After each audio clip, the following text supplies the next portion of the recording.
invitation. What a beautiful venue. I have actually never been in a more beautiful conference hall. I appreciate that for some of you it's not easy to hear. There is a fair amount of echo. So I really commend you for sticking around, because normally second half of the day people just want to check out and chill, right? So it's obviously quite a serious bunch of people who are quite committed, and I think perseverance and commitment is very, very important to succeed in this market. So you obviously have the right skills. So to avoid doubling up and repeating myself, because I'm sure that over the last couple of days, 1.5 days, you had plenty of updates on updates, market trends, legislation updates, and so on. I will not be repeating myself, and I think Michaela gave a fantastic update as well. So given that I'm a founder of a boutique private investment firm, and we work with investors on a daily basis, I thought I will contribute to you guys by actually sharing what it takes to get project funded. I think this presentation is probably geared more specifically for project developers, so those people who actually develop projects. So I apologize if this may not necessarily be relevant for you, but each one of you, I'm sure, will agree that money is a main requisite to get project constructed in operation, right? So each project needs money. And that's what exactly what we do. And of course, with Romania, we've now been working with Romania for almost 4 years, and we've been seeing transition and evolution of this market. It's actually came on kind of our map for investor interest, I think about 3 years ago, and we've actually been seeing the evolution as well as in legislative, and the efforts that the government been taking to make this market more attractive for investors. We definitely can see that. And we also see how with that investor interest grows. Let me just see. So yeah, basically, very quickly, so our firm, what we do, we actually help green energy project developers worldwide to get equity or debt funding. And this is our focus. So in terms of getting project funded, right? So having worked, we've got we work closely with a network of over 600 investors, leading investors in this space.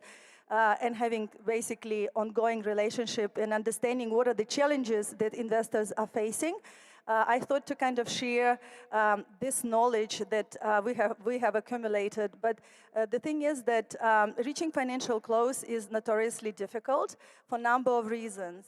When you start kind of approaching to financial close, the emotion runs high. It's a very stressful period. But even to reach that phase, it's very challenging for a number of reasons. Of course, we all know that green energy as an industry is quite nascent. I mean, it's been around for some time, but very often developers are, not that experienced. And that requires, acquisition of skills, and a couple of times that you need to go through due diligence to actually understand what is required to get your project funded, right? So I just wanted to share their feedback of investors and the challenges that we are facing with the projects that we work with, including Romania as well, of course. I mean, my focus, of course, is Romanian market, but it's actually across the board for all emerging markets. So unfortunately, I think 10% is actually even more probably on optimistic side, but a very large chunk of projects never secure funders. International funders ended up being funded locally on local level or with own money for a number of reasons. And the reason is the following. So often developers lack required experience to attract international funders. So with that, the biggest challenge normally is inadequate project documentation. So developers just don't really appreciate how much information that they need to prepare in order to go through at arm's length proper due diligence by professional investors. And that's what we actually do. We actually work with developers to close this gap. But normally and I apologize that I have so much text on these slides. Normally it's a poor form, but I actually prefer for you to have basically slides so you can take photo of it. Some of you don't speak English, so I apologize I don't speak your mother tongue. but at least you can kind of take photos or download presentation if you find this information interesting.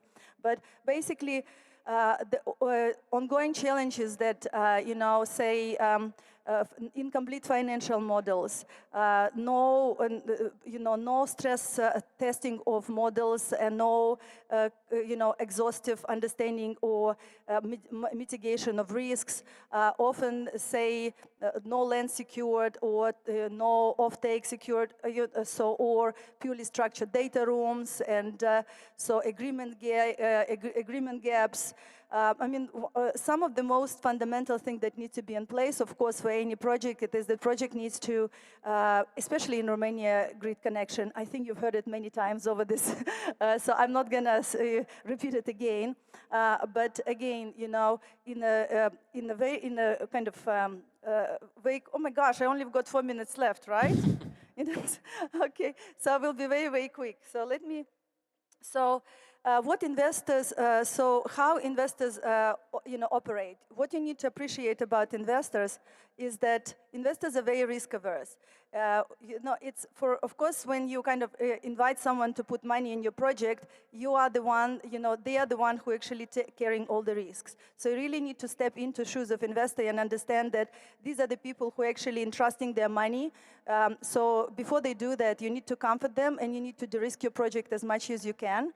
And you need to, and doing that, words are cheap. Unfortunately, investors believe in real documentation. So the verifiable legal binding documents of everything, your offtake agreements, PPAs, land, and so on. So the more documentation that you have that is binding, the more chances you you have to get funded.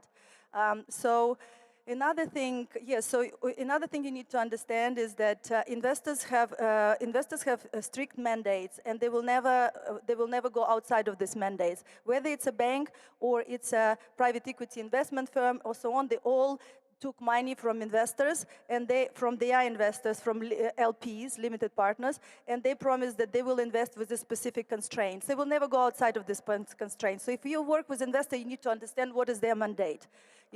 And if your project doesn't really fall within the mandate, don't waste your time trying to convince investor will never go outside of that. Another thing is that you need to qualify their investment criteria and satisfy 95%. If it's less than this, investor will just simply walk away. I'm sorry because I'm running out of time and I don't want to go over time because I want to give other panelists to speak. So I will just, you're free to download the presentation or take a photo of the slide. So what do investors like? So investors like developers with proven track record and experienced team. I appreciate that we all had to start somewhere, and as we are graduating from university and we needed to go to secure our first job, we didn't have experience or so on, right? So of course we need to start somewhere, but just be in mind that you just need to, if you want to be serious, you need to bring some people with track record and experience who already built and developed projects in the past, so they can guide you. They can also guide you in relation to what, steering you away from pitfalls about development, because often when there is lack of experience, people just make wrong assumptions and then spend a lot of money and time wasting their own time and money going down the wrong path, put it this way, right? So if you develop project, please be in mind that make it simple. Too often I see developers who just want to make it sophisticated and they're creating some platform and then they hook it with a blockchain and something else. The more complicated your project is, the less likelihood,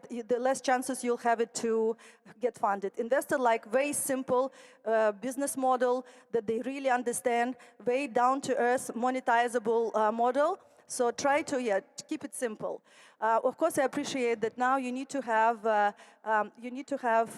storage, which makes projects more complicated, but makes project more competitive on many different fronts. So of course, you need to strike a balance. I'm not saying make it as simple as possible, but try to get rid of layers that are not necessary. Investors like simplicity, right? And as a rule of thumb, of course, you need to have you need to have a secured land and connection.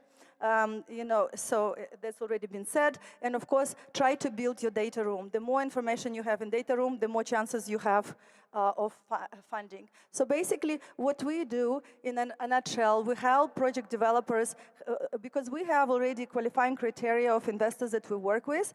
So, and we have ongoing relationship with these investors. So when we look at project, we straight away look at projects through investors' eyes.